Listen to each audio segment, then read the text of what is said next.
Bueno, queremos hablar de esto y de todo lo que está pasando en materia internacional con estos conflictos. Nos acompaña Guido Larsson, analista internacional de la Universidad del Desarrollo, que siempre nos ayuda con todo esto. Guido, ¿cómo estás? Buenos días. Buenos días, Guido.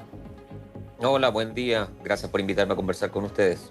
Guido, bueno, hay varios temas que, bueno, meterse en lo profundo de cada uno de ellos es bien difícil por los tiempos, pero, bueno, tenemos un recrudecimiento de las tensiones y una guerra abierta, ha dicho la autoridad de Pakistán contra Afganistán, particularmente para frenar los embates, ¿verdad?, de los ataques de talibanes.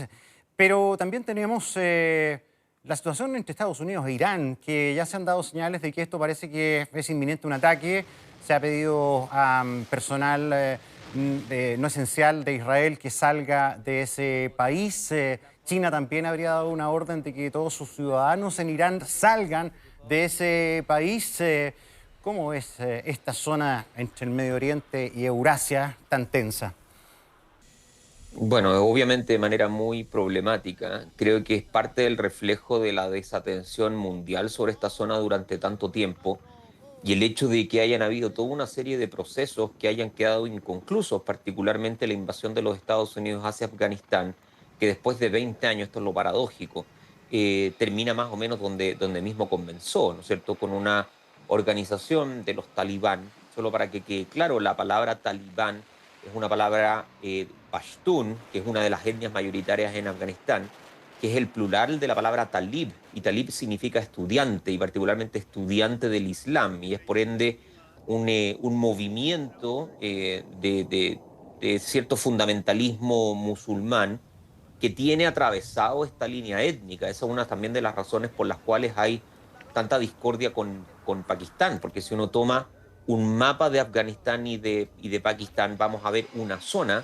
multiétnica, al decir etnia nos referimos a grupos colectivos de personas que tienen un cierto paradigma del mundo bien particular, con diferencias idiomáticas, culturales, religiosas, incluso de vestuario, y por ende entonces donde es muy proclive a concebir de que una determinada autoridad o visión política es ilegítima a los ojos de la otra, que es lo que está ocurriendo con los talibán y con la visión que tienen respecto al gobierno pakistaní, particularmente en la relación ambigua, cierto, pero en alguna medida históricamente profunda con los Estados Unidos. Y si a eso se suma lo que estamos observando en el Mar Índico y en las cercanías del Golfo Arábigo o Golfo Persa, la situación es aún peor, porque tenemos una circunstancia donde las negociaciones entre Estados Unidos y Irán no han llegado a buen puerto. Las exigencias que Estados Unidos le está haciendo a Irán no parecen ser posibles de aceptar por parte de Irán, porque para Irán lo que está en juego es una cuestión más bien de orden existencial. Frente a la exigencia de los Estados Unidos también hay una exigencia infiltrada por parte de Israel, en términos de no solamente intentar controlar, gestionar, incluso acabar con el programa nuclear, sino que también con el programa balístico y eventualmente derrocar al gobierno de los ayatolás. Y por ende creo yo que estamos en una trayectoria donde la posibilidad de una guerra abierta entre Irán e Estados Unidos crece con el correr de las horas. Y esto es algo que, si bien ocurrió una guerra en el pasado, en junio del año 2025 Estados Unidos también bombardea Irán. Creo que la cantidad de recursos, de insumos, de activos militares, de inversión proyectada y sobre todo de la posibilidad de que esto se salga de control es mucho mayor de la que existía el año pasado, Gonzalo. Guido, por acá Isidora Paule, te quería preguntar acerca de la ronda de conversaciones que tuvieron durante la jornada ayer en Ginebra las delegaciones de Estados Unidos y de Irán, en donde se hablaba de que esta era una especie de última oportunidad para poder llegar a un acuerdo. Incluso el régimen iraní amenaza con represalias que van desde ataques a bases estadounidenses contra Israel e incluso contempla el cierre del estrecho de Hormuz, que por lo demás es vital para el comercio del 20% del crudo mundial. ¿Era ayer la última oportunidad para llegar a un acuerdo? Sí, yo creo que es plausible.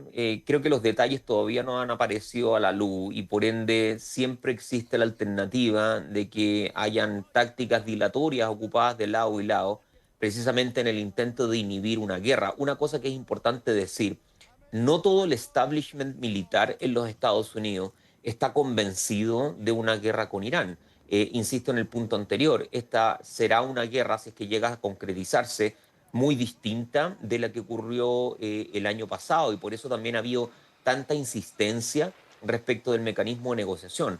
El asunto perturbador, sin embargo, son las declaraciones de Witkoff, el enviado especial para Medio Oriente que posiciona a Donald Trump y que lo tiene discutiendo en muchos frentes abiertos, pero eso tal vez es discusión para otro tipo de entrevista. Lo cierto es que Witkoff declaró antes del inicio de esta ronda de negociación que le había sorprendido la actitud iraní, porque él creía de que este vastísimo despliegue militar norteamericano en la zona sería suficiente para sacar o extraer concesiones de Irán. Y eso es problemático porque manifiesta de que Witkoff no está entendiendo realmente el problema. No está entendiendo de que para Irán este es un asunto distinto del año pasado, que para Irán lo que está en juego es realmente existencial, es fundamentalmente la supervivencia del régimen, y que están dispuestos muy posiblemente a llevar a cabo una guerra de mayor magnitud. Y creo yo que ahí está dado también las amenazas que ha realizado, amenazas contra bases militares estadounidenses, es cierto, también contra los buques que se encuentran circulando en la zona. No puede descartarse ataques cibernéticos, ataques contra Israel, etcétera. Entonces, creo yo que la situación es muy inestable, muy peligrosa, y para decirlo ahora, no sería, creo yo, para nada sorprendente de que una guerra pudiera estallar en cualquier momento. Sí, te quería pedir ayuda para ver si nos puedes reflejar de manera más clarita, tú que eres especialista en el tema, del peligro que estamos viendo en todo el vecindario del que estamos hablando, ¿ah? Porque es una madeja bien entrelazada y las réplicas de un sismo tienen un impacto bien general. Por ejemplo, uno se puede preguntar qué relación tiene una guerra entre Pakistán y Afganistán. ¿Por qué Rusia está pidiendo que desescalen esto? Ambos países limitan con el sur de Rusia, Turkmenistán, Uzbekistán, y para Rusia que se le complique esa frontera sur cuando está librando una guerra con Ucrania es requete complejo. Además, Afganistán tiene terrorismo, han atacado a Chechenia, ¿verdad? También a Rusia. Entiendo que Afganistán también es uno de los principales productores de opio, tráfico de armas, terrorismo, en fin. Y por otro lado, Pakistán y Afganistán también limitan con Irán. Entonces, este conflictito queda entre medio de otros dos. Un eventual conflicto entre Irán y Estados Unidos y el que está en marcha hace rato entre Rusia y Ucrania. O sea, se genera como una media luna que se podría potenciar de manera bien indeseable, ¿no? Sí, es una suerte de hito que genera un efecto cascada en todo nivel. Yo creo que hay tres preocupaciones que tienen las grandes potencias con lo que ocurre en Afganistán y en Pakistán. Lo primero es algo que ya hemos observado en los últimos 25 años, puede ser efectivamente caldo de cultivo para el desarrollo del fundamentalismo islámico.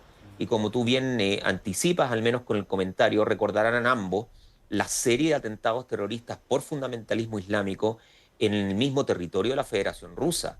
Es decir, no es solamente una cuestión ligada al Estado Islámico propiamente tal, sino también a lo que se denominó en su momento el grupo Khorasan, un grupo que tenía conexión inmediata con la situación en desarrollo en Afganistán. Entonces hay un elemento asociado al fundamentalismo islámico.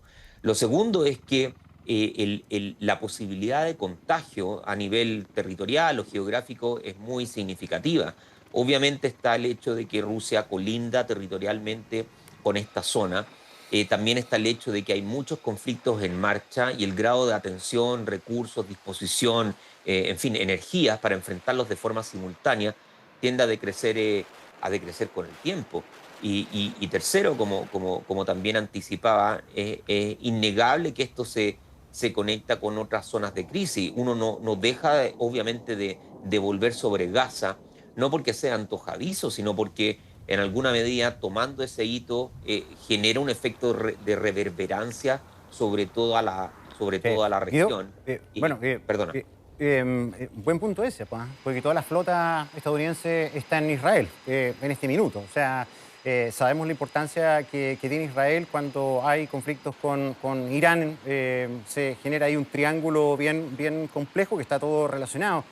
Y lo otro es que Pakistán, bueno, eh, ellos sí que tienen armas nucleares.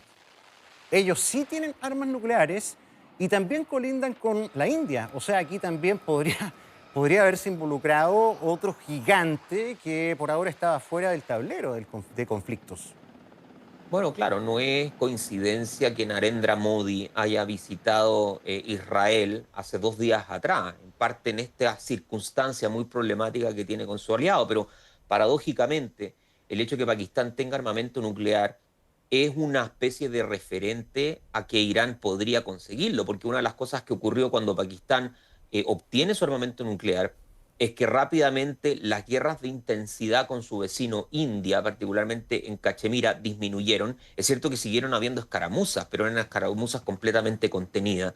La opción de que terceros países, entre ellos los Estados Unidos, interviniera directamente Pakistán, básicamente se eliminan a cero.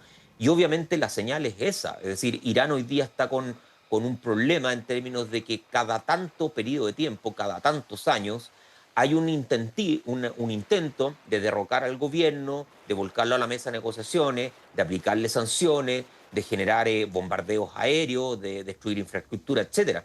Y Irán creo yo, racionalmente, de que el único desincentivo posible es mantener su programa nuclear en marcha, incluso un programa nuclear de carácter militarizado. En ese mismo sentido, por eso yo decía al inicio, no puede desconocerse el papel que juega Israel con relación a esto, en particular la vertiente que comunica Israel con los Estados Unidos. Solamente por darte un ejemplo, hace 3 o 4 días atrás, la memoria, perdónenme, pero me falla un poco, hubo una entrevista entre el embajador estadounidense para Israel, Mike Huckabee, con el famoso periodista norteamericano Tucker Carlson.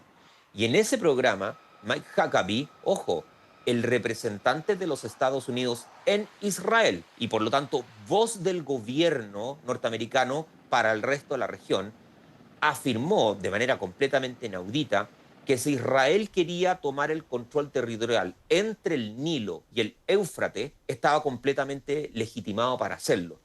Obviamente, un mensaje de ese tipo eleva las alarmas básicamente en toda la región, desde Arabia Saudita, pasando por Siria, Irak, el Líbano, Yemen y todos los demás. Y por ende es una situación muy, muy peligrosa, no solamente porque podemos tener ahora un conflicto entre Irán y los Estados Unidos, sino porque hay muchos incentivos, no tanto para que los estados, sino que para organizaciones, grupos, entidades paramilitares, etcétera, respondan frente a lo que entienden como una afrenta a las proyecciones más bien teológico-imperialistas que está teniendo Israel con el apoyo del embajador norteamericano, ni más ni menos. Entonces, claro, lo que dicen ambos apunta básicamente a un escenario extraordinariamente complicado, muy volátil, muy peligroso y que en cualquier momento puede estallar.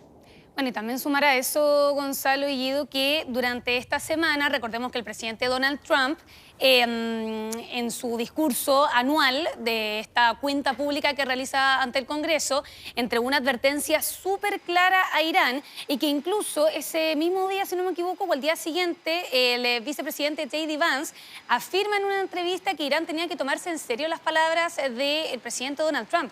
Estamos hablando de que toda esta semana también se ha instalado, más que un clima de incertidumbre, se han instalado ya declaraciones directas, ¿no?, a lo que van a ser los próximos días justamente en Irán, ¿o no?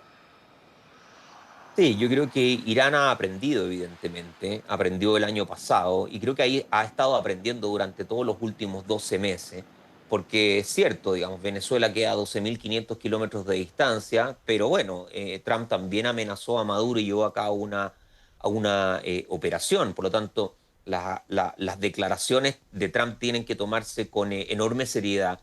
Pero vuelvo sobre el punto, se toman con seriedad y tal vez por lo mismo la mecánica interna de Irán para una potencial defensa es distinta de aquella de hace 8 meses atrás, en parte porque han recibido sistemas de antimisiles chinos, cuentan con misiles supersónicos que pueden atacar buques de guerra situados tal vez a 700 u 800 kilómetros. No sabemos exactamente el grado de daño que sufrieron sus instalaciones. Recuerden ustedes que Donald Trump dijo que habían destruido total y completamente esas instalaciones, pero parece que eso no es el caso. Y políticamente, si leo bien la pregunta, Donald Trump está un poco amarrado porque ha dado declaraciones contradictorias. De partida, anuló unilateralmente el tratado que Obama había firmado para gestionar y controlar el programa nuclear de Irán. Dice de que ha destruido por completo las instalaciones nucleares de Irán, pero ahora vuelve a la carga por una guerra y el camino de negociación es en alguna medida emular lo que ya había sido firmado y que él mismo rompió. Entonces, es difícil observar cómo Donald Trump puede salir de este enredo en el cual él mismo se metió sin el uso de algún tipo de conflicto, ¿no? Sea un bombardeo aéreo o de otro tipo. Y por eso me parece a mí, sobre todo hay una comunicación hoy día de prensa norteamericana que dicen de que Donald Trump ya fue informado de distintos escenarios a partir del cual podría desarrollarse una guerra. Pero como todo el mundo sabe, una cosa es cómo se comienza una guerra, otra cosa es cómo se termina, y entre medio pueden ocurrir muchas cosas que vayan mal. Y me parece a mí de que eso es algo que cabe contemplar en el escenario actual. Sí, lo último, Guido, bueno, vamos a estar súper atentos a lo que va a ser las últimas horas, porque hay síntomas que nos hacen pensar en lo que ocurrió en Venezuela. O sea, como que si cierran el espacio aéreo de la zona sería un ataque inminente de Estados Lo Unidos. hablábamos el otro día, esa es la primera clave para poder saber si es que se aproxima o no un clima. Que no ha pasado todavía.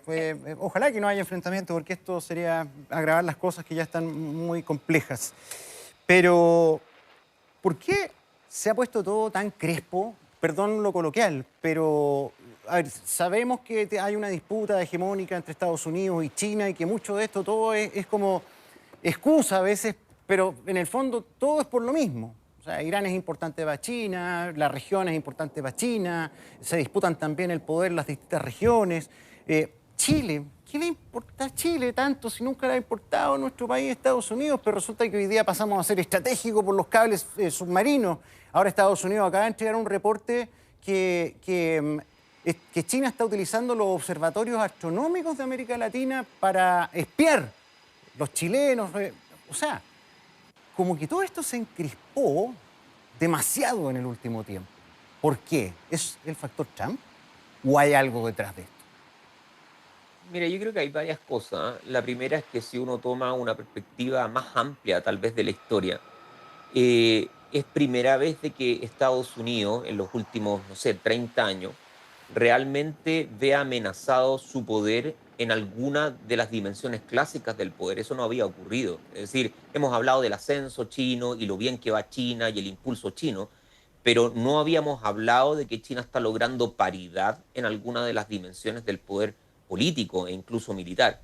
Y por ende, entonces, las circunstancias para los Estados Unidos cambian por entero.